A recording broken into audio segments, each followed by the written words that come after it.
Y'all, somebody somewhere knows something about this case. A killer is walking around free, unless they have passed away. But either way, somebody out there knows something about this. Please listen to this story. Please share. Please repost. Do whatever you can do, because justice definitely needs to be served for this young man. And it has been pushed to the wayside for several years. I'm covering this story for one of my followers who is seeking justice. In September of 1985, a 13-year-old boy was literally beaten to death at the Monroe Civic Center. This was in Louisiana at what was called the Arklamis Fair, and that's where residents of Arkansas, Louisiana, and Mississippi all came together to attend a fair, and of course surrounding states and areas, I'm assuming, would too. Unfortunately, no arrests were ever made, but luckily now investigators are kind of going back to do some more digging with this case. At least they were a couple of years ago. The 13-year-old that was killed is pictured here, and his name was Jimmy Townsend, and he was from West Monroe. He was reportedly known as a, quote, exceptional athlete, and he was very well known and involved in his community. He loved sports of all kinds, but he especially loved baseball and football, and he played for his local school.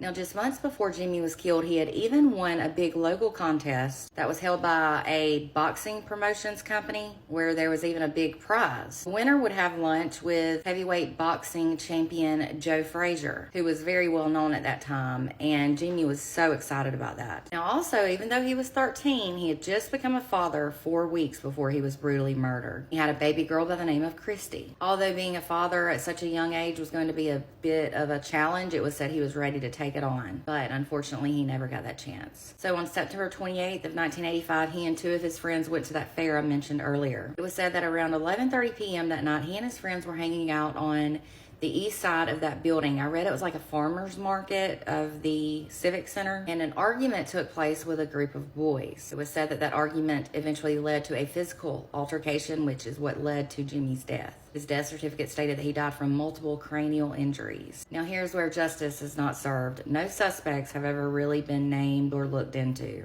The most information really that's ever been given to authorities is that it was just a group of people. I have read that it was thought that the boys that beat him were part of possibly a local gang. It was said that Jimmy fought back before he and his friends ran from the group, but he unfortunately could not outrun his attackers and he was beaten to death.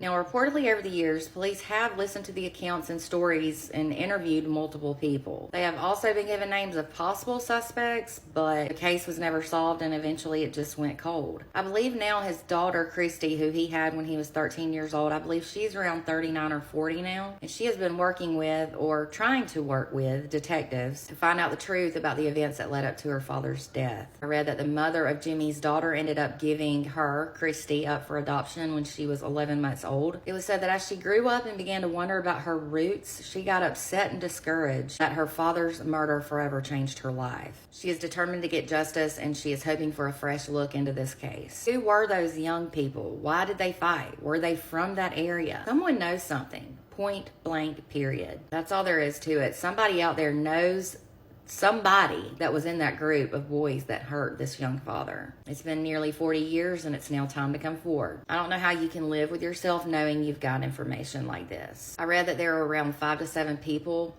who witnessed this incident, yet no one has come forward. It's time for his family to get closure. If you have any information, even the slightest, smallest detail, you are asked to call Crime Stoppers of North Delta at 318-388-CASH, C-A-S-H, or the Monroe Police Department at 318-329-2600. You may be eligible for a cash reward for any information that leads to a suspect and conviction. Please do the right thing if you know something, and please remember to share and repost this video, especially if you're in the Louisiana area. For more true crime, please do give me a follow and check out my website at www.truecrimewithmegan.com.